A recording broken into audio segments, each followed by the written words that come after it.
أشهد أن لا إله إلا الله وحده لا شريك له وأشهد أن محمدا عبده ورسوله أما بعد فأعوذ بالله من الشيطان الرجيم بسم الله الرحمن الرحيم الحمد لله رب العالمين الرحمن الرحيم مالك يوم الدين إياك نعبد وإياك نستعين اهدنا الصراط المستقيم صراط الذين أنعمت عليهم غير المغضوب عليهم ولا الضالين وإذا سألك عبادي عني فإني قريب أجيب دعوة الداع إذا دعاني فليستجيبوا لي وليؤمنوا بي لعلهم يرشدون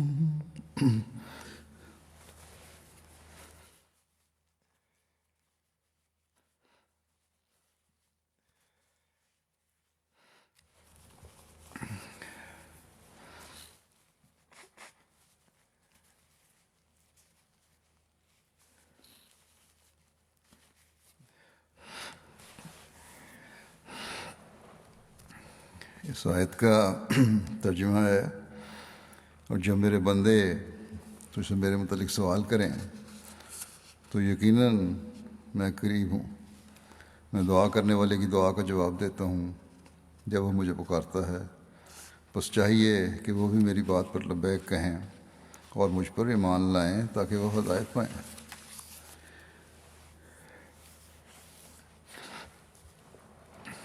اللہ تعالیٰ کے فضل سے رمضان کے مہینے سے ہم گزر رہے ہیں۔ یہ مہینہ دعاؤں کی قبولیت کا مہینہ ہے۔ اللہ تعالیٰ نے اس مہینے میں خاص رحمت سے دعاؤں کو قبول کرنے کا اعلان فرما دیا ہے، اپنے فیض خاص کا چشمہ جاری فرما دیا ہے، کیونکہ اس میں انسان اپنا ہر فعل خدا تعالیٰ کی رضا کے حصول کے لیے کرتا ہے، حتیٰ کہ کھانا پینا بھی اللہ تعالیٰ کے حکم سے اور ایک مقررہ وقت میں کرتا ہے۔ اس لیے حضرت صلی اللہ علیہ وسلم نے فرمایا کہ اللہ تعالیٰ فرماتا ہے کہ جنت کے دروازے اس مہینے میں کھول دیے جاتے ہیں اور دوزخ کے دروازے بند کر دیے جاتے ہیں۔ اس مہینے میں شیطان کو جکڑ دیا جاتا ہے۔ بس یہ ہماری خوش قسمتی ہے کہ اللہ تعالیٰ ایسے سامان ہمارے لیے مہیا فرما دیتا ہے جس میں ہم اللہ تعالیٰ کا قرب پانے کا سامان کر سکتے ہیں۔ یہ ہماری بدقسمتی ہوگی کہ ایسے حالات اللہ تعالیٰ کی طرف سے میسر آنے کے بعد بھی ہم اس سے فیض نہ پا سکیں۔ کیا دنیا میں رمضان کے مہینے میں زانی، ڈاکو، چور، فاسق، فاجر اپنے کام نہیں کرتے؟ کرتے ہیں، اور یقیناً کرتے ہیں۔ اگر ہر ایک کا شیطان جکڑ دیا جائے تو پھر وہ یہ شیطانی کام کیوں کریں؟ یہ نصیحت ہے مومنوں کو، ان لوگوں کو جو اللہ تعالیٰ کا قرب پانا چاہتے ہیں، کہ اللہ تعالیٰ نے رمضان کے مہینے میں اس لیے کہ تم، اللہ تعالیٰ فرماتا ہے کہ میرے کہنے سے اپنے آپ کو جائز کام سے بھی روک رہے ہو، میں تمہیں خوشخبری دیتا ہوں کہ عام حالات میں جو شیطان کو کھلی چھٹی ہے، جیسا کہ اس نے مہلت مانگی تھی اللہ تعالیٰ سے کہ دائیں بائیں آگے پیچھے سے انسان پر حملہ کرے اور اسے ورغلا کر اپنے پیچھے چلائے، اسے آج میں نے ان لوگوں کے لیے جکڑ کر باندھ دیا ہے، یا رمضان کے مہینے میں اسے باندھ دیا ہے، اور ان لوگوں کو مکمل اپنی حفاظت کے حصار میں لے لیا ہے جو میری خاطر روزہ رکھ رہے ہیں، اپنے کھانے پینے کو کم کر رہے ہیں، اپنی روحانیت میں بڑھنے کی کوشش کر رہے ہیں، جیسا کہ حضرت مسیح موعود علیہ الصلوۃ والسلام نے بھی فرمایا ہے کہ مادی خوراک کو کم کر کے روحانی خوراک میں اضافہ کر رہے ہیں یا کوشش کر رہے ہیں، اور یہی رمضان کی روح ہے، روزے کی روح ہے۔ اللہ تعالیٰ ایسے لوگوں کو، شیطان کو مکمل طور پر جکڑ دیتا ہے، اور پھر اللہ تعالیٰ یہ بھی فرماتا ہے کہ روزے دار کی جزا میں خود ہو جاتا ہوں۔ کتنی بڑی خوشخبری ہے، بس ہمیں اس سے فیض پانے کی کوشش کرنی چاہیے، اور جنت کے دروازے جو اللہ تعالیٰ نے ہمارے لیے کھولے ہیں، ان میں ہر دروازے سے داخل ہونے کی کوشش کرنی چاہیے۔ یہ نہ ہو کہ ہم اللہ تعالیٰ کی اس بات کے نیچے آنے والے بن جائیں جس میں اللہ تعالیٰ فرماتا ہے کہ مجھے تمہارے بھوکا پیاسے رہنے سے کوئی دلچسپی نہیں ہے۔ اگر تم نے صبح سحری کھا لی اور شام کو افطاری کھا لی، اور رات اور دن میں جو نیکیاں کرنے کی تم سے توقع کی جاتی تھی وہ نہ کیں، تو یہ بھوکا پیاسا رہنا، سارا دن کچھ کھانا پینا نہ کرنا، نہ تمہیں کوئی فائدہ دے گا، نہ اللہ تعالیٰ کو تمہارے اس بھوکا پیاسے رہنے سے کوئی غرض ہے۔ یہ پیغام ہمیں حضرت صلی اللہ علیہ وسلم کی طرف سے کے ذریعے سے ملا۔ بس ہمیں اس روح کو سمجھنے اور اس کے مطابق اپنی زندگیوں کو گزارنے کی ضرورت ہے، جو رمضان کا مقصد ہے۔ یہ آیت جو میں نے تلاوت کی ہے، یہ رمضان کی فرضیت اور احکامات اور روزوں کی اہمیت کے بارے میں بیان کی جانے والی آیات کے بیچ میں آنے والی آیت ہے، اور اس آیت میں اللہ تعالیٰ دعاؤں کی قبولیت کے طریق یا کن لوگوں کی دعا قبول ہوتی ہے ان کے بارے میں بیان فرما رہا ہے۔ ان لوگوں کے بارے میں بیان فرما رہا ہے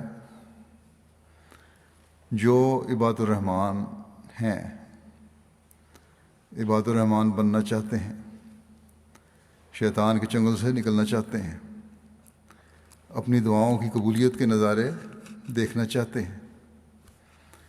اللہ تعالیٰ نے شروع ہی اس طرح فرمایا کہ جب میرے بندے اے رسول تو اس سے سوال کریں اور پوچھیں کہ ہمارا خدا کہاں ہے، ایک عاشق کی طرح بے چین ہو کر سوال کریں۔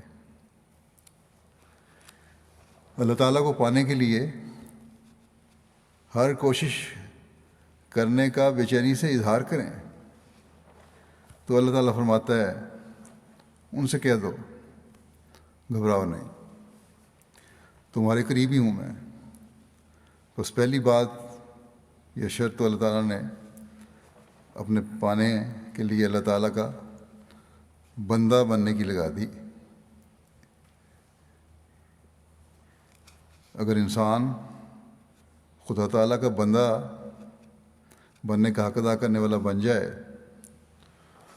تو پھر اللہ تعالیٰ فرماتا ہے میں اس کی پکار بھی سنتا ہوں، اس کے شیطان کو جکڑ دیتا ہوں، جب بھی شیطان حملہ آور ہو میں مدد کے لیے آ جاتا ہوں۔ صرف سال کا ایک مہینہ نہیں جو رمضان کا مہینہ ہے، بلکہ ہمیشہ شیطان کے حملے سے بچاؤں گا ایسے شخص کو، بشرطے کہ میری بندگی کا حق ادا کرو، میرے حکموں کو مستقل مانو۔ صرف رمضان کے مہینے میں ہی نیکیاں نہ بجا لاؤ، بلکہ حقوق اللہ اور حقوق العباد کے حق ادا کرو، قرآن کریم کی تعلیم پر عمل کرو، اپنے ایمان کو پختہ کرو۔ اللہ تعالیٰ فرماتا ہے میری تمام صفات پر کامل یقین اور ایمان رکھو، پھر دیکھو کس طرح قبولیت دعا کے نظارے بھی تم دیکھتے ہو، اور اپنی زندگیوں کو اس طرح ڈھالنے والے ہی حقیقی رشد اور ہدایت پانے والے ہیں۔ بس خوش قسمت ہیں ہم میں سے وہ جو اس رمضان کو اپنی قبولیت دعا کا ہمیشہ ذریعہ بنا لیں، اللہ تعالیٰ کے حقیقی عبد بننے والے ہوں، اللہ تعالیٰ کے حکموں پر عمل کرنے والے ہوں، اپنے ایمان کو کامل کرنے والے ہوں۔ ہم خوش قسمت ہیں کہ ہمیں اس زمانے کے امام اور آن حضرت صلی اللہ علیہ وسلم کے عاشق صادق مسیح موعود اور مہدی موعود کو ماننے کی اللہ تعالیٰ نے توفیق عطا فرمائی، جنہوں نے ہمیں اللہ تعالیٰ کا قرب پانے کے راستے اور دعا کی قبولیت اور طریقے دعا کے راستے دکھائے۔ حضرت مسیح موعود علیہ الصلوۃ والسلام ایک موقع پر فرماتے ہیں اللہ جل شانہ نے جو دروازہ اپنی مخلوق کی بھلائی کے لیے کھولا ہے وہ ایک ہی ہے، یعنی دعا۔ جب کوئی شخص بقا و زاری سے اس دروازے میں داخل ہوتا ہے تو وہ مولا کریم اس کو پاکیزگی اور طہارت کی چادر پہنا دیتا ہے اور اپنی عظمت کا غلبہ اس پر اس قدر کر دیتا ہے کہ بے جا کاموں اور ناکارہ حرکتوں سے وہ کوسوں بھاگ جاتا ہے۔ پھر اس بات کی وضاحت کرتے ہوئے کہ قبولیت دعا کے لیے کیسی حالت پیدا کرنے کی ضرورت ہے، کیا لوازمات ہیں جو قبولیت دعا کے لیے ضروری ہیں، اللہ تعالیٰ کا عبد بننے کے لیے ضروری ہیں۔ آپ فرماتے ہیں کہ یہ سچی بات ہے کہ جو شخص اعمال سے کام نہیں لیتا وہ دعا نہیں کرتا، بلکہ خدا تعالیٰ کی آزمائش کرتا ہے۔ اس لیے دعا کرنے سے پہلے اپنی تمام طاقتوں کو خرچ کرنا ضروری ہے، اور یہی معنی اس دعا اہدنا الصراط المستقیم کے ہیں۔ فرمایا پہلے لازم ہے کہ انسان اپنے اعتقاد اعمال میں نظر کرے، اپنے اعتقاد پہ اپنے اعمال پہ نظر کرے، کیونکہ خدا تعالیٰ کی عادت ہے کہ اصلاح اسباب کے پیرائے میں ہوتی ہے۔ وہ کوئی نہ کوئی ایسا سبب پیدا کر دیتا ہے کہ جو اصلاح کا موجب ہو جاتا ہے۔ وہ لوگ اس مقام پر ذرا غور کریں، اس مقام پر ذرا غور کریں جو یہ کہتے ہیں کہ جب دعا ہوئی تو اسباب کیا؟ اسباب کی کیا ضرورت ہے؟ دعا کر لی، اسے عمل کی ضرورت کوئی نہیں، سامانوں کی ضرورت کوئی نہیں، کوشش کی ضرورت کوئی نہیں۔ فرماتے ہیں کہ وہ نادان سوچیں کہ دعا بجائے خود ایک مخفی سبب ہے جو دوسرے اسباب کو پیدا کر دیتا ہے۔ دعا تو خود ایک سبب ہے، چھپا ہوا سبب ہے، وجہ بنتی ہے دوسرے سبب کو، اسباب کو پیدا کرنے کی۔ بس قبولیت دعا کے لیے، اللہ تعالیٰ کا عبد بننے کے لیے یہ ضروری ہے کہ انسان کوشش کر کے اللہ تعالیٰ سے ایک تو اس کا فضل مانگے، اور فضل یہ ہے کہ بکا و زاری کر کے اس کے بندوں میں شامل ہو اور اس کے لیے کوشش کرے، یہ دعا کرے کہ مجھے اپنے بندوں میں شامل کر لے، ان بندوں میں جو اعتقاد اور اعمال کے لحاظ سے اللہ تعالیٰ کے خالص بندے ہیں۔ وہ دعا کرنے سے پہلے اپنے عمل کو بھی خدا تعالیٰ کی رضا کے مطابق ڈھالنے کی کوشش کرے۔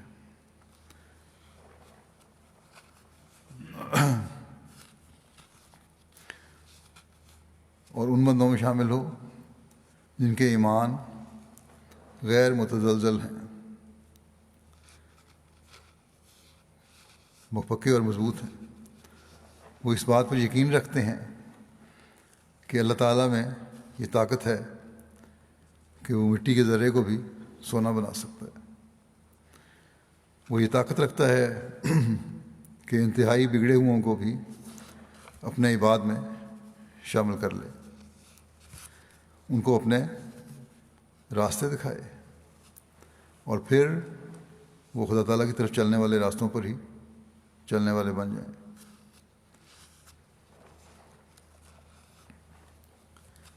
اس مضمون کو بھی اللہ تعالیٰ نے قرآن کریم میں بیان فرمایا ہے کہ میرے راستے پر چلنے کے لیے جہاد کرنے والوں کو میں اپنا راستہ دکھاتا ہوں، جیسا کہ اللہ تعالیٰ فرماتا ہے وَالَّذِينَ جَاهَدُوا فِينَا لَنَهْدِيَنَّهُمْ سُبُلَنَا، یعنی وہ لوگ جو ہم سے ملنے کی کوشش کرتے ہیں، ہم ضرور ان کو اپنے راستے دکھاتے ہیں۔ بس یہ رمضان کا مہینہ خاص طور پر اس جہاد کا مہینہ ہے، اس میں ہمیں بھرپور کوشش کرنی چاہیے، ایک جہاد کرنا چاہیے کہ ہم خدا تعالیٰ کے ان بندوں میں شامل ہو جائیں جو اللہ تعالیٰ کے عباد میں شامل ہیں، ان لوگوں میں شامل ہو جائیں جن کو اللہ تعالیٰ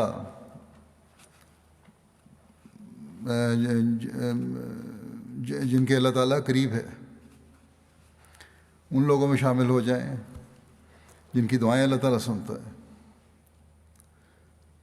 ان لوگوں میں شامل ہو جائیں جو اللہ تعالیٰ کے حکموں پر چلنے والے لوگ ہیں، ان لوگوں میں شامل ہو جائیں جن کو اللہ تعالیٰ کی تمام صفات پر کامل ایمان اور یقین ہے، ان لوگوں میں شامل ہو جائیں جو حقیقی ہدایت یافتہ ہے، ان لوگوں میں شامل ہو جائیں جن کا شیطان ہمیشہ کے لیے جکڑا جاتا ہے۔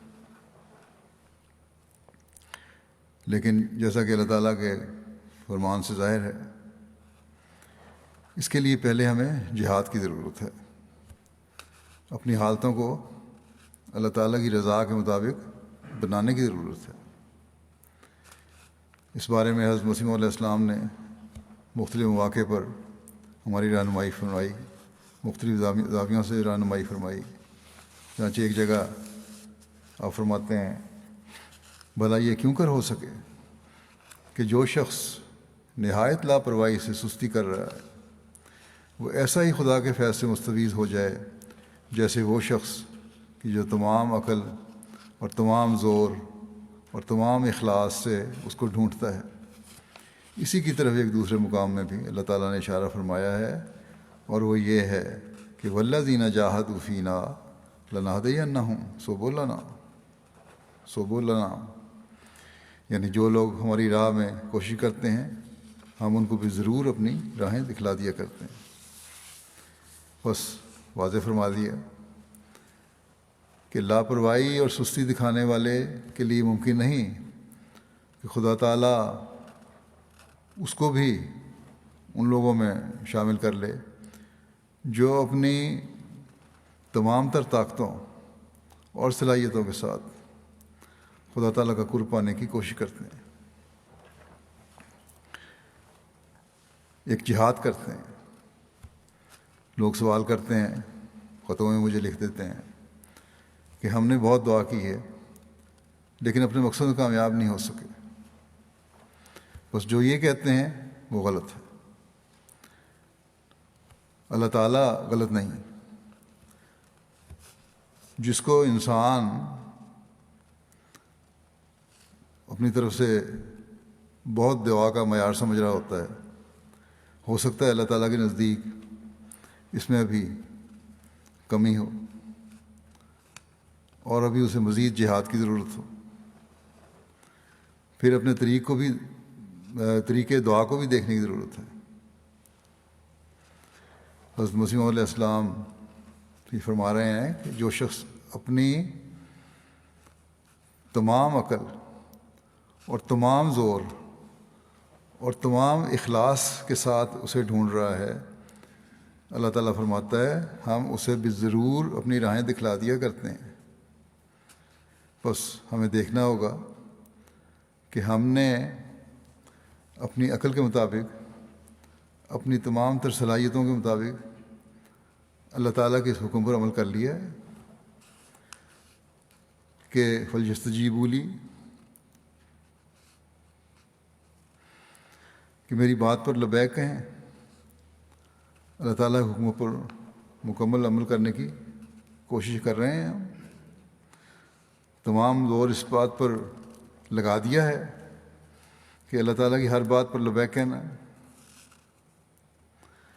پورے اخلاص و وفا کے ساتھ اللہ تعالیٰ کے حکموں پر عمل کر رہے ہیں۔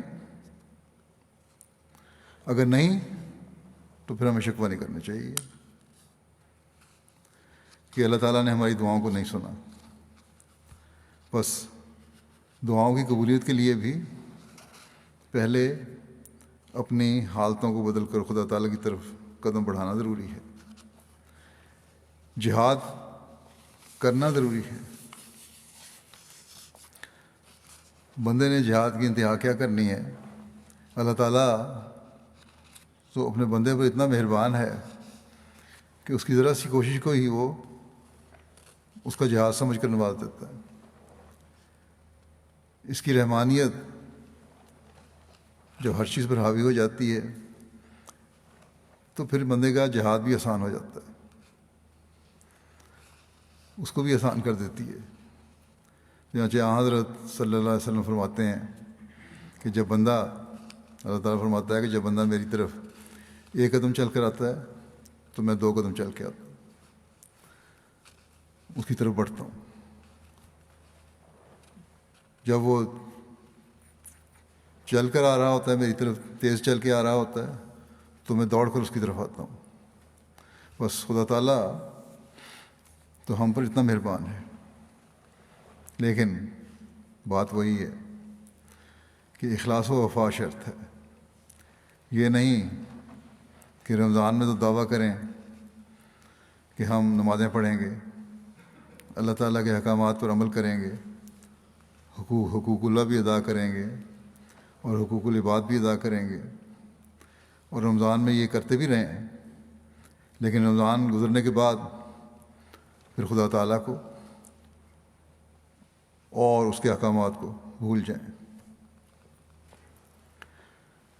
دنیا داری ہم پر غالب ہو جائے تو پھر خدا تعالیٰ پر شکوہ نہیں ہونا چاہیے کہ خدا تعالیٰ تو یہ کہتا ہے کہ میں پکارنے والے کی پکار سنتا ہوں، اور میں نے تو رمضان میں اللہ تعالیٰ کو بہت پکارا لیکن میری دعائیں تو نہیں سنی گئیں۔ اللہ تعالیٰ سے تو کوئی چیز پوشیدہ نہیں ہے، ہمیشہ یاد رکھنا چاہیے۔ اسے یہ بھی پتہ ہے کہ انسان نے اپنا عہد وفا نبھانے کے پہلے بھی وعدے کیے اور توڑ دیے، اور اب یہ صرف رمضان میں ہی نیکیوں کی طرف توجہ کر رہا ہے۔ تو پھر ایسے لوگوں سے اللہ تعالیٰ جو چاہے وہ سلوک کرتا ہے۔ لیکن یہ بھی ہے کہ بعض دفعہ ایسے لوگوں کی بھی بعض دعائیں اللہ تعالیٰ قبول کر لیتا ہے، تاکہ انہیں پتہ چلے کہ اللہ تعالیٰ دعاؤں کو سنتا ہے، اور ان کو اللہ تعالیٰ کی طرف سے اور ان کو اللہ تعالیٰ کی طرف ہی ہر وقت جھکے رہنا چاہیے۔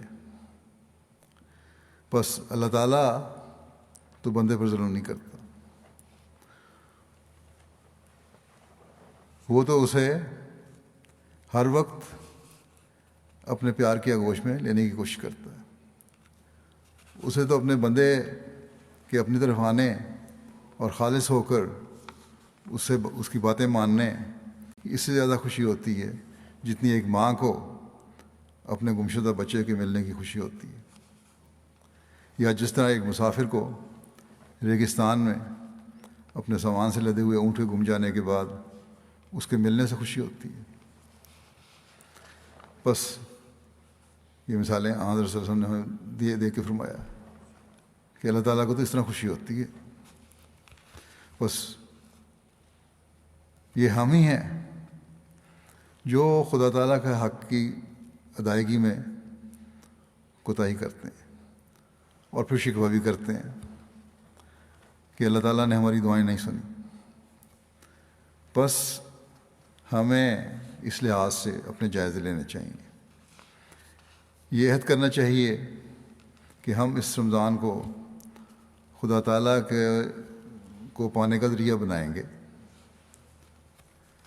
اس کے حکموں پر چلنے کی بھرپور کوشش کریں گے، جیسے بھی حالات ہم پر گزریں، جتنا لمبا عرصہ بھی ہمیں جہاد کرنا پڑے، اللہ تعالیٰ کے پیار اور قرب کو حاصل کرنے کے لیے ہم یہ جہاد کرتے چلے جائیں گے، اپنے ایمانوں کو مضبوط سے مضبوط تر کرنے کی کوشش کرتے چلے جائیں گے۔ اگر ایسی حالت ہم اپنے برتاری کرنے والے بن جائیں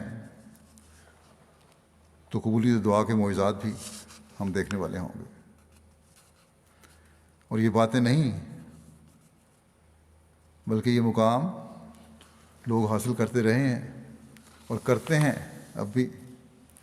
چنانچہ حضرت مسیح علیہ السلام فرماتے ہیں اس آیت کو نازل ہوئے 1300 برس گزر گیا ہے، اور کچھ شک نہیں کہ برطبق مضمون اس آیت کے ہر یک جو اس عرصے میں مجاہدہ کرتا رہا ہے وہ وعدہ لنادینہم سے حصہ مقسومہ لیتا رہا ہے، اور اب بھی لیتا ہے اور آئندہ بھی لے گا۔ بس ہمیں کوشش کرنی چاہیے کہ اللہ تعالیٰ کے اس فیض سے حصہ لینے والے بنیں، اور کبھی اپنا جہاد جو اللہ تعالیٰ کی رضا حاصل کرنے کے لیے جہاد ہے، جو اللہ تعالیٰ کے حکموں پر چلنے کا جہاد ہے، جو قرآن کریم کے 700 یا زیادہ حکموں پر چلنے کا جہاد ہے، جو ایمان کو کامل کرنے کا جہاد ہے، جو اللہ تعالیٰ کی صفات کو حاصل کرنے کا جہاد ہے، کبھی کم نہ سے ہونے دیں۔ ہمارا ہر قدم ترقی کی طرف بڑھنے والا قدم ہو، اور یہ رمضان ہمارے اس جہاد کا سنگ میل ہو۔ اس مضمون کو حضرت مسیح علیہ السلام اس مضمون کے حوالے سے مسلم السلام کے کچھ اور اقتباسات یا حوالے بھی پیش کرتا ہوں۔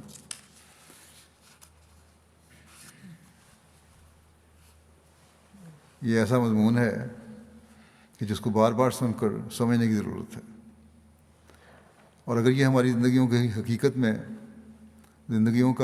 میں حصہ بن جائے تو ایک انقلاب ہم دنیا میں پیدا کر سکتے ہیں۔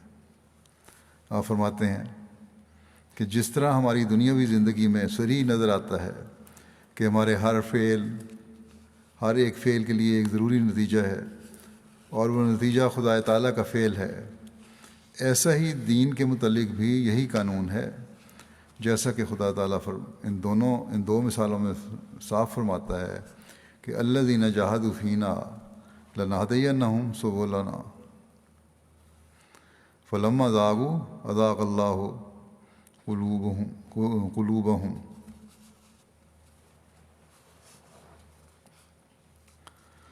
یعنی جو لوگ اس فعل کو بجا لائے کہ انہوں نے خدا تعالیٰ کی جستجو میں پوری کوشش کی، تو اس فعل کے لیے لازمی طور پر ہمارا یہ فعل ہوگا کہ ہم ان کو اپنی راہ دکھا دیں گے.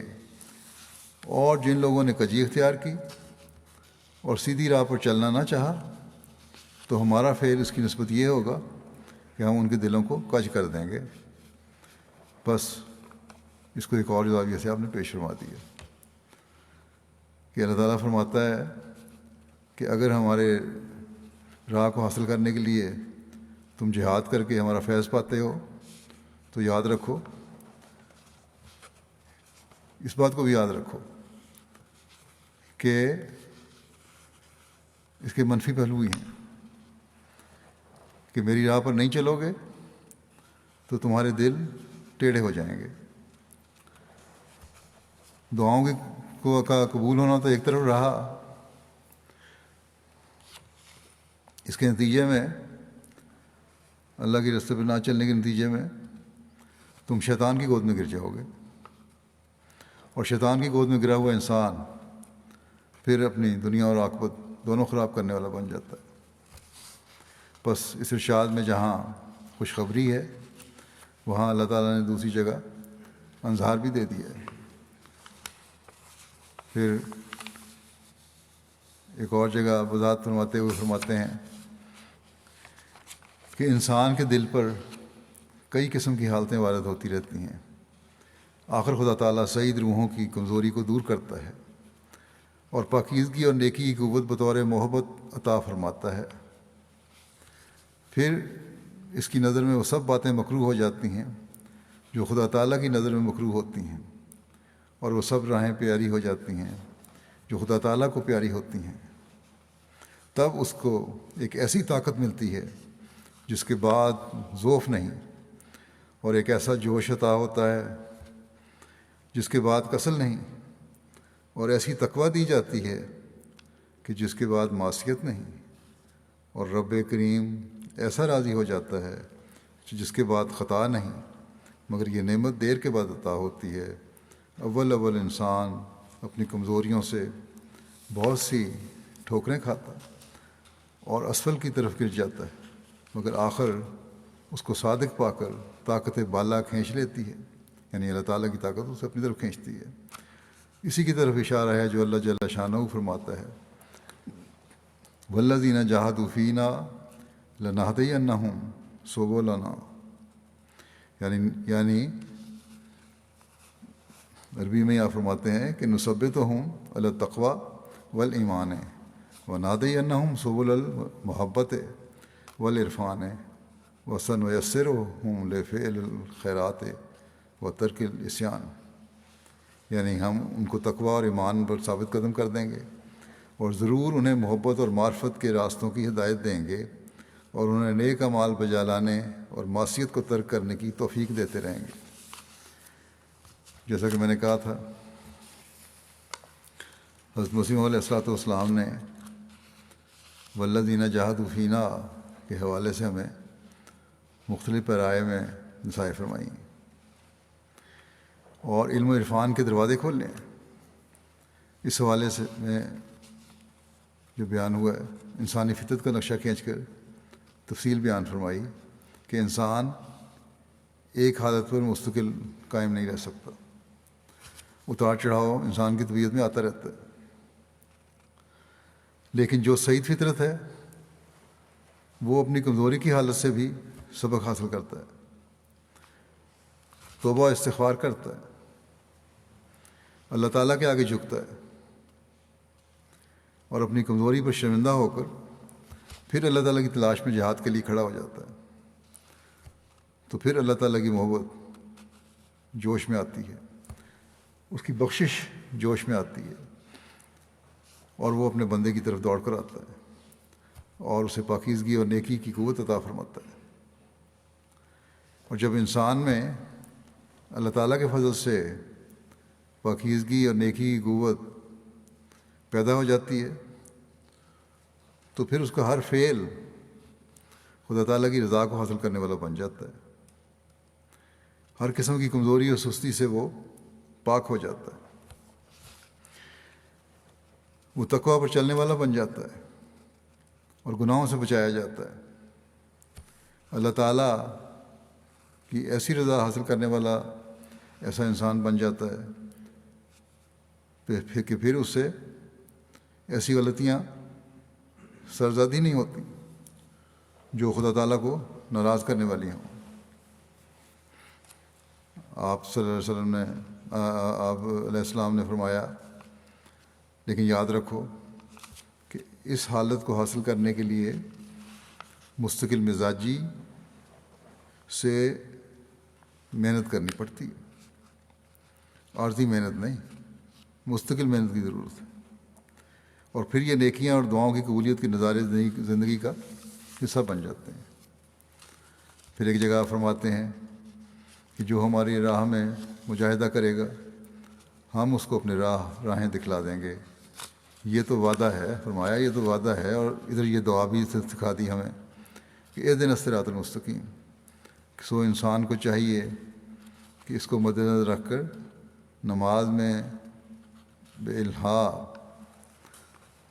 دعا کرے اور تمنا رکھے کہ وہ بھی ان لوگوں میں سے ہو جاوے جو ترقی اور بصیرت حاصل کر چکے ہیں. ایسا نہ ہو کہ اس جہان سے بے بصیرت اندھا اٹھایا جاوے. بس اس مقام کو حاصل کرنے کے لیے جہاں اللہ تعالیٰ اپنے بندے کو اپنے راستے کی طرف ہدایت دیتا ہے، یہ دعا بھی ضروری ہے. اور سورہ فاتحہ پڑھتے وقت بار بار پڑھنی چاہیے کہ اہدنا الصراط المستقیم. قادیان کا کسی نے ایک واقعہ بیان کیا ہوا ہے کہ کسی بزرگ کی کیسی حالت ہوتی تھی نماز پڑھتے ہوئے. وہ بیان کرنے والے کہتے ہیں کہ حضرت مسیح علیہ الصلوۃ والسلام کے ایک صحابی ایک مسجد مبارک کے کونے میں کھڑے تھے، نماز پڑھ رہے تھے. بڑی خشیت طاری تھی، رکت طاری تھی، اور بڑی دیر تک کھڑے ہیں ہاتھ باندھ کے. کہتے ہیں مجھے تجسس پیدا ہوا جا کے دیکھوں، کیونکہ ہلکی ہلکی آواز بھی آ رہی تھی کہ کیا پڑھ رہے ہیں. تو بار بار اہدنا الصراط المستقیم اور اہدنا الصراط المستقیم کو دہراتے چلے جا رہے تھے اور رکت طاری ہوئی تھی. تو یہ وہ دعا ہے جو انسان کو اپنی ہدایت کے لیے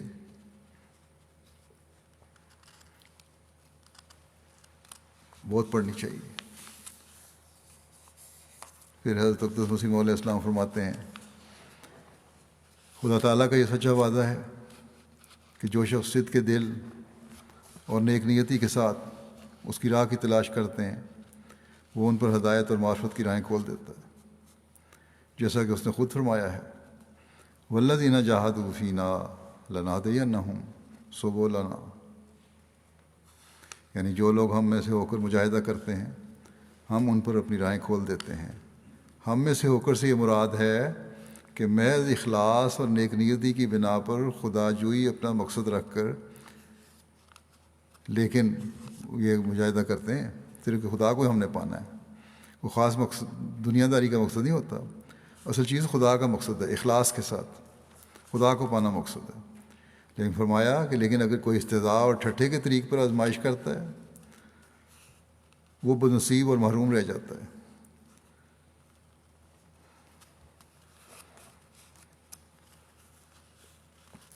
پس فرمایا پس اسی پاک اصول کی بنا پر اگر تم سچے دل سے کوشش کرو اور دعا کرتے رہو تو وہ غفور الرحیم ہے. لیکن اگر کوئی اللہ تعالیٰ کی پرواہ نہیں کرتا تو وہ بے نیاز بھی ہے، تو اس اللہ تعالیٰ کو بھی کوئی پرواہ نہیں تمہاری. پھر آپ فرماتے ہیں جس قدر کاروبار دنیا کے ہیں سب میں اول انسان کو کچھ کرنا پڑتا ہے. جو بھی دنیا کے کاروبار ہیں پہلے انسان کو کوشش کرنی پڑتی ہے. دنیا کے کاموں میں بھی دیکھ لو تم، یہی مثال ہے. دنیا میں جب وہ ہاتھ پاؤں ہلاتا ہے تو پھر اللہ تعالیٰ بھی برکت ڈال دیتا ہے۔ اسی طرح پر خدا تعالیٰ کی راہ میں بھی وہی لوگ کمال حاصل کرتے ہیں جو مجاہدہ کرتے ہیں۔ اس لیے فرمایا ہے والذین جاہدوا فینا لنہدینہم سبلنا، بس کوشش کرنی چاہیے کیونکہ مجاہدہ ہی کامیابیوں کی راہ ہے۔ اور جب ہم دنیاوی چیزوں کے حصول کے لیے اپنی کوششوں کی انتہا تک پہنچاتے ہیں اور اس کے لیے کوشش کرتے ہیں، تو پھر خدا تعالیٰ کو پانے کے راستوں کے لیے انتہائی کوشش کیوں نہیں کرتے؟ کیوں ہم یہ سمجھتے ہیں کہ ہم ذرا سا ہم نے منہ سے کہا اور اللہ تعالیٰ نے ہمیں مل جائے گا یا ہماری دعائیں قبول کر لے گا؟ بس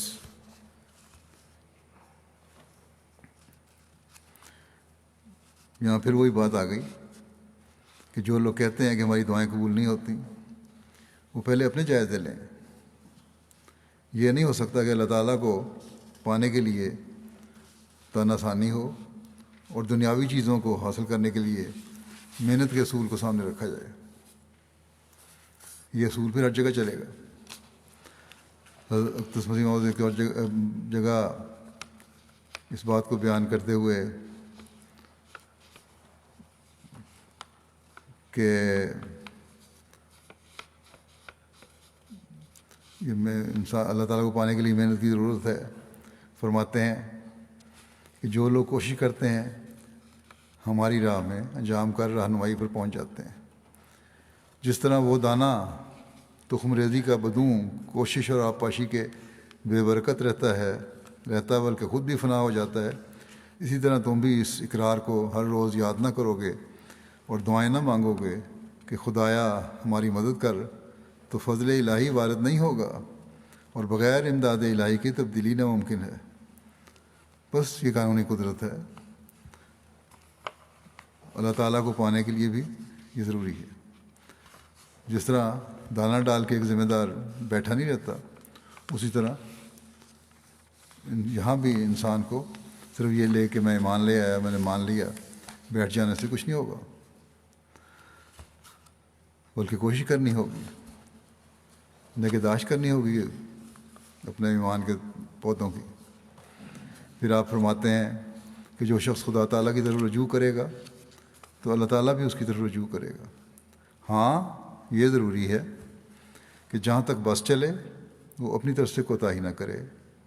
پھر جب اس کی کوشش اس کے اپنے انتہائی نقطہ پر پہنچے گی تو وہ خدا تعالیٰ کے نور کو دیکھ لے گا۔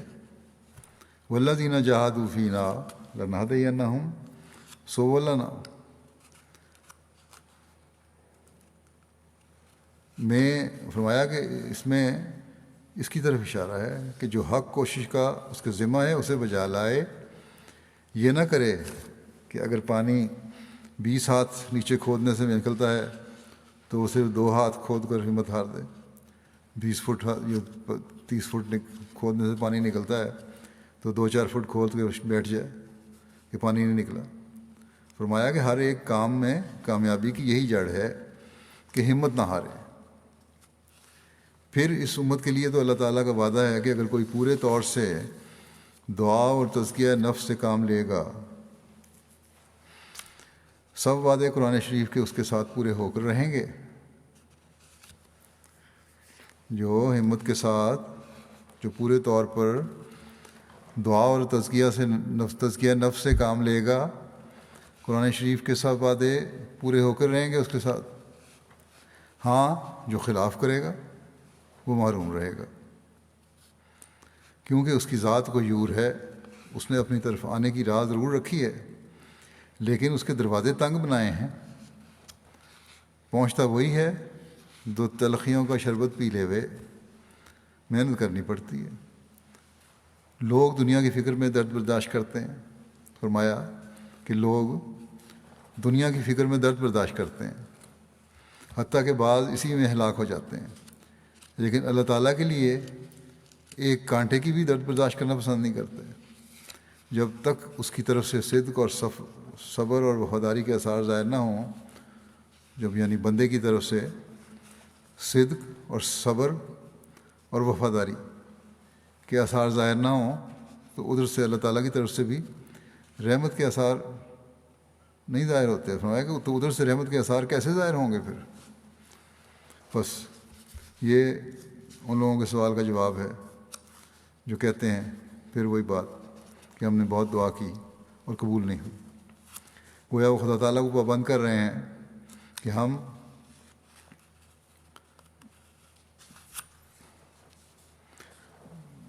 آئیں گے بھی خدا تعالیٰ کے پاس اپنی مرضی سے، اور جب ضرورت ہوگی اس وقت آئیں گے.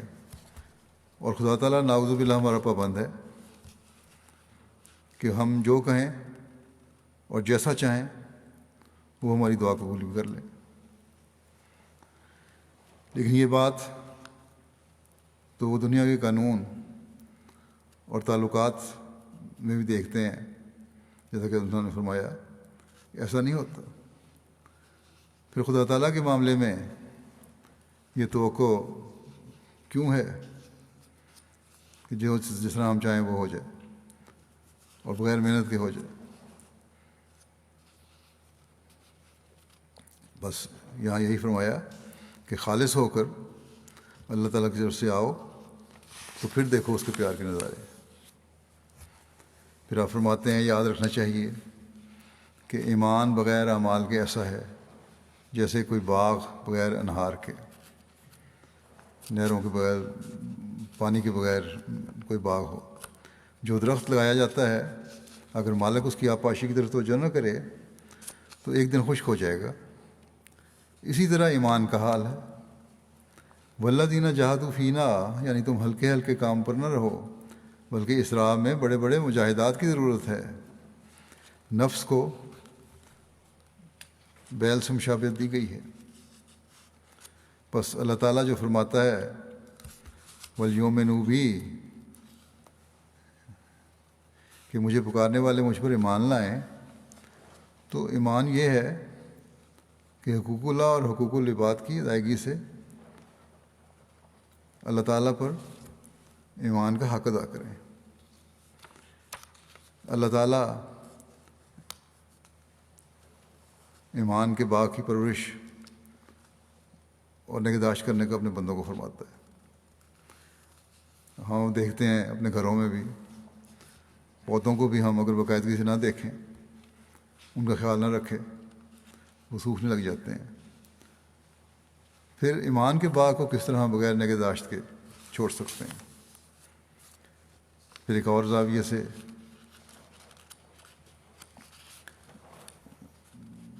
حضرت مسیح علیہ السلام اس بات کو بیان فرما رہے ہیں کہ ہمارے راہ کے مجاہد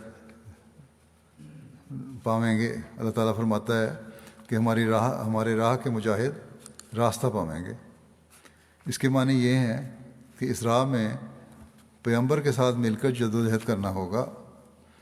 1-2 گھنٹے کے بعد بھاگ جانا مجاہد کا کام نہیں، بلکہ جان دینے کے لیے تیار رہنا اس کا کام ہے. سو متقی کی نشانی استقامت ہے. بس ہم نے جب اپنے عہد بیعت میں یہ عہد کیا ہے کہ ہم دین کو دنیا پر مقدم رکھیں گے، تو پھر اس عہد پر قائم رہنے کے لیے اس بات کی ضرورت ہے کہ ہم یہ دیکھیں کہ دین ہم سے کیا چاہتا ہے جس کو ہم نے مقدم رکھنا ہے، اور پھر اس پر مستقل مزاجی سے قائم بھی رہنا ہے. پھر آپ فرماتے ہیں جو شخص محض اللہ تعالیٰ سے ڈر کر اس کی راہ میں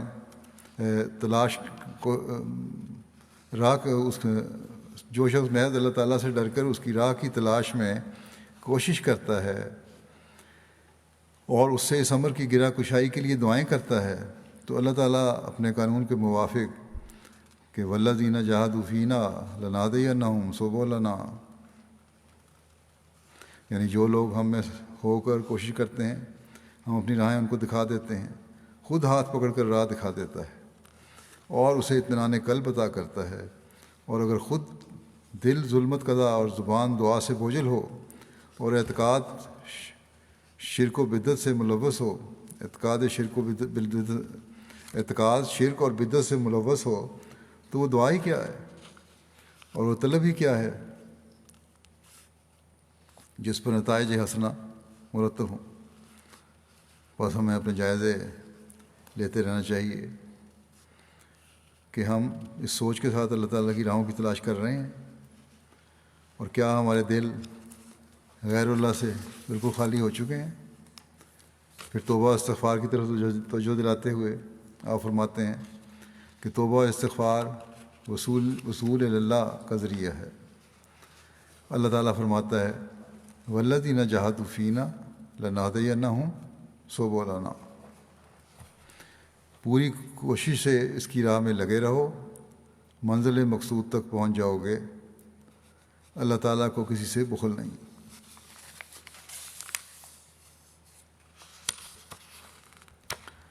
فرمایا کہ بموجب تعلیم قرآن شریف ہمیں یہ امر یوں معلوم ہوتا ہے کہ ایک طرف تو اللہ تعالیٰ قرآن شریف میں اپنے کرم، رحم، لطف اور مہربانیوں کی صفات بیان کرتا ہے اور رحمان ہونا ظاہر کرتا ہے، اور دوسری طرف فرماتا ہے کہ ان لیس للانسان الا ما سعی، اور والذین جاہدوا فینا لنہدینہم سبلنا، فرما کر اپنے فیض کو سعی اور مجاہدے میں منحصر فرماتا ہے۔ نیز اس میں صحابہ رضی اللہ عنہم کا طرز عمل ہمارے واسطے ایک اسوہ حسنہ اور عمدہ نمونہ ہے۔ صحابہ کی زندگی میں غور کر کے دیکھو، بھلا انہوں نے محض معمولی نمازوں سے ہی وہ مدارج حاصل کر لیے تھے؟ نہیں، بلکہ انہوں نے تو خدا تعالیٰ کی رضا کے حصول کے لیے، حصول کے واسطے اپنی جانوں تک کی پرواہ نہیں کی، اور بھیڑ بکریوں کی طرح خدا کی راہ میں قربان ہو گئے، جب جا کر کہیں ان کو یہ رتبہ حاصل ہوا تھا۔ اکثر لوگ ہم نے ایسے دیکھے ہیں، فرماتے ہیں کہ اکثر لوگ ہم نے ایسے دیکھے ہیں، وہ یہی چاہتے ہیں کہ ایک پھونک مار کر ان کو وہ درجات دلا دیے جائیں اور عرش تک ان کی رسائی ہو جائے۔ یہ نہیں ہو سکتا۔ بس اللہ تعالیٰ رحیم و کریم بھی ہے بے شک، لیکن ساتھ ہی اس نے کامل الایمان بننے والے لوگوں کے لیے یہ شرط بھی لگائی ہے کہ وہ اس کی راہ میں جہاد کرنے والے ہوں۔ پھر اللہ تعالیٰ ان کے مقام اونچے کرتا چلا جاتا ہے۔ قبولیت دعا کے بھی وہ نظارے دیکھتے ہیں، اور اللہ تعالیٰ کی رحمانیت اور رحیمیت کے بھی پہلے سے بڑھ کر نظارے دیکھتے ہیں جو صحابہ نے دیکھے، اور خدا تعالیٰ کی محبت میں ایسے ڈوبے وہ لوگ جس کی مثال نہیں۔ اگر اللہ تعالیٰ کی راہ میں مارے بھی گئے تو پھر وہ جنتوں اور اللہ تعالیٰ کی رضا کی خوشخبری پانے والے ہی بن گئے۔ آپ فرماتے ہیں جو لوگ خدا تعالیٰ میں ہو کر خدا کے پانے کے واسطے تڑپ اور گزارش سے کوشش کرتے ہیں، ان کی محنت اور کوشش ضائع نہیں جاتی، اور ضرور ان کی راہبری اور ہدایت کی جاتی ہے۔ جو کوئی صدق اور خلوص نیت سے خدا کی طرف قدم اٹھاتا ہے، خدا اس کی طرف رہنمائی کے واسطے بڑھتا ہے۔ انسان کا فرض ہے کہ تدبر کرے اور حق طلبی کی سچی تڑپ اور پیاس اپنے اندر پیدا کرے، معلومات کے وسیع کرنے کی جو سبیل اللہ تعالیٰ نے بتائی ہے ان پر کاربند ہو۔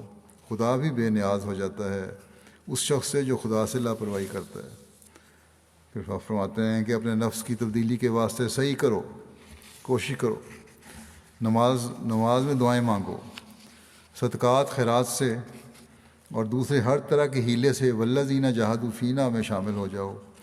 جس طرح بیمار طبیب کے پاس جاتا، دوائی کھاتا، مسل لیتا، خون نکلواتا، ٹکور کرواتا اور شفا حاصل کرنے کے واسطے ہر طرح کی تدبیر کرتا ہے، اسی طرح اپنی روحانی بیماریوں کو دور کرنے کے واسطے ہر طرح کی کوشش کرو، صرف زبان سے نہیں بلکہ مجاہدے کے جس قدر طریق ہیں خدا تعالیٰ نے فرمائے ہیں وہ سب بجا لاؤ۔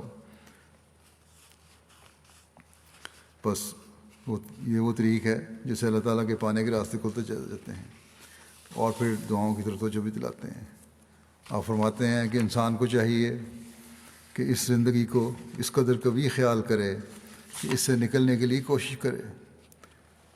اس زندگی کو سب کچھ نہ سمجھو، بلکہ یہاں سے یہ تو زندگی عارضی اور گندی زندگی سمجھو، دنیا داری جو ہے، اور دعا سے کام لے، کیونکہ جب وہ حق تدبیر ادا کرتا ہے اور پھر سچی دعاؤں سے کام لیتا ہے تو آخر اللہ تعالیٰ اس کو نجات دے دیتا ہے اور وہ گناہ کی زندگی سے نکل آتا ہے، کیونکہ دعا بھی کوئی معمولی چیز نہیں ہے، بلکہ وہ بھی ایک موت ہی ہے جو جب اس موت کو انسان قبول کر لیتا ہے تو اللہ تعالیٰ اس کی مجرمانہ زندگی سے جو موت کا موجب ہے بچا لیتا ہے اور اس کو ایک پاک زندگی عطا کرتا ہے۔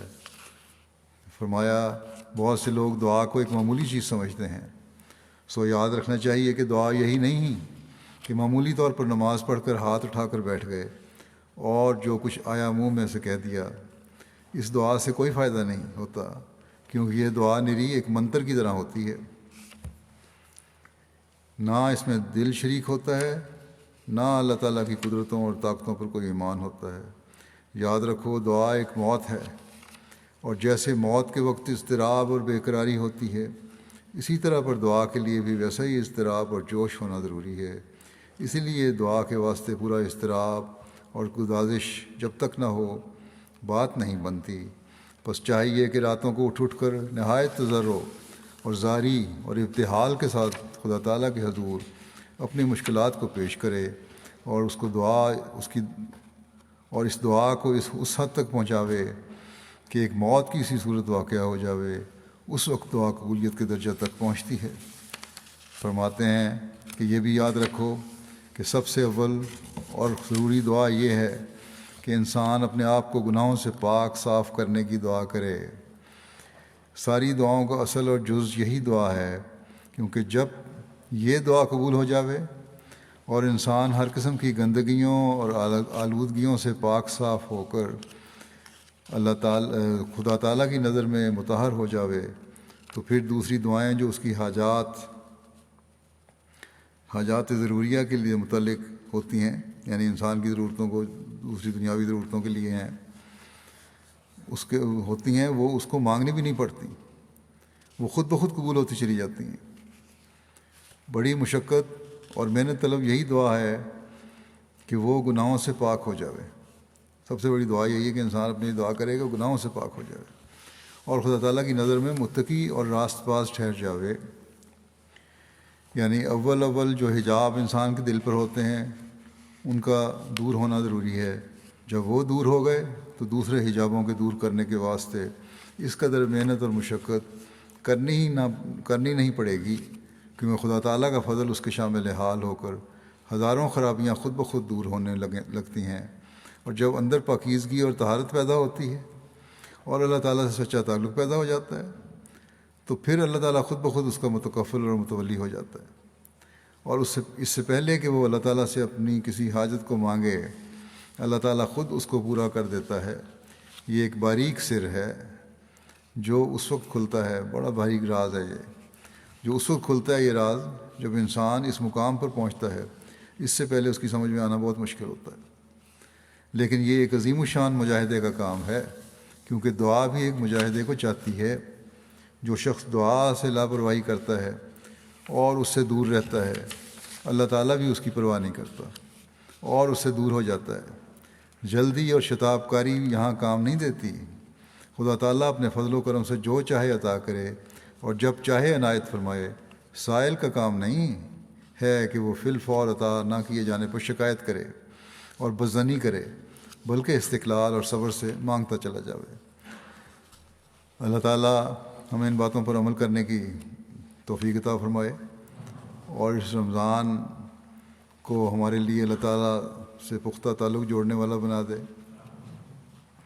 اس کی باتوں پر عمل کرنے والا بنا دے، اس پر کامل ایمان لانے والا بنا دے، قبولیت دعا کے نظارے ہمیں دیکھنے والا بنا دے، اور یہ حالت ہمیشہ قائم رہنے والی ہو۔ رمضان میں بھی اور رمضان کے بعد بھی ہم اللہ تعالیٰ کا خالص عبد بننے کا کردار ادا کرنے والے ہوں۔ اللہ تعالیٰ ہمیں اپنے ایسے راستے دکھائے جن سے ہم کبھی بھٹکنے والے نہ ہوں، اور ہمیشہ اس کی پیار کی نظر ہم پر پڑی رہے، ہم زمانے کے امام کی بیعت کا حق ادا کرنے والے ہوں۔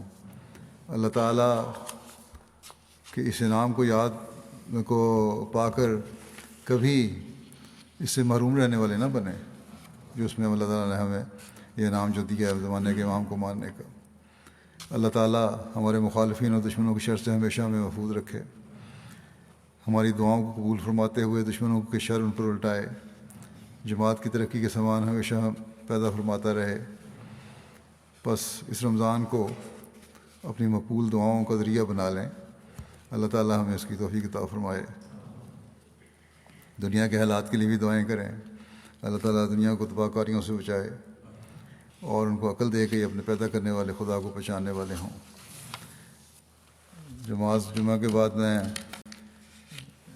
اس کی MTA کی ایک سائٹ کا بھی اجرا کروں گا، جو MTA انٹرنیشنل نے ویب سائٹ بنائی ہے، موبائل اپلیکیشن بنائی ہے اس کی، جس میں 313 بدری صحابہ رضی اللہ عنہم کے متعلق میرے خطبات جمعہ کو ایک جگہ جمع کیا گیا ہے۔ اس ویب سائٹ پر احباب یہ خطبات جمعہ دیکھنے کے ساتھ ساتھ بدری صحابہ کے متعلق بنائی گئی پروفائلز پڑھ سکتے ہیں، اور جہاں تک کسی نے مشاہدہ اور مطالعہ کیا ہوا ہوگا اس کو بک مارک بھی کر سکتے ہیں۔ اس کے علاوہ ہر صحابی کے متعلق سوال و جواب کا ایک کوئز موجود ہے۔ ویب سائٹ پر متعلقہ مفید نقشے بھی دیکھے جا سکتے ہیں، ناموں اور مشکل الفاظ کا عربی تلفظ بھی سنا جا سکتا ہے۔ اب تک یہ اپلوڈ کی گئی معلومات کے علاوہ آئندہ آنے والی نئی معلومات اور ویڈیوز بھی ہر ہفتے جاری کی جائیں گی اس میں۔ ویب سائٹ کا جو پتہ ہے وہ یہ ہے کہ www.313companions.org۔ تو جیسا کہ میں نے کہا کہ نماز کے بعد اس کا اجرا ہوگا، اللہ تعالیٰ اس کو بھی لوگوں کے لیے فائدے کا موجب بنائے۔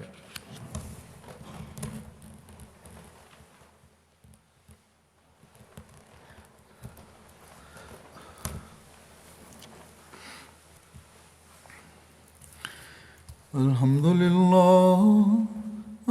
لله نحمده ونستعينه ونستغفره ونؤمن به ونتوكل عليه ونعوذ بالله من شرور أنفسنا ومن سيئات أعمالنا، من يهده الله فلا مضل له ومن يضلله فلا هادي له، ونشهد أن لا إله إلا الله ونشهد أن محمدا عبده ورسوله۔ عباد الله رحمكم الله، إن الله يأمر بالعدل والإحسان وإيتاء ذي القربى وينهى عن الفحشاء والمنكر والبغي، يعظكم لعلكم تذكرون۔ اذكروا الله يذكركم وادعوه يستجب لكم، ولذكر الله أكبر۔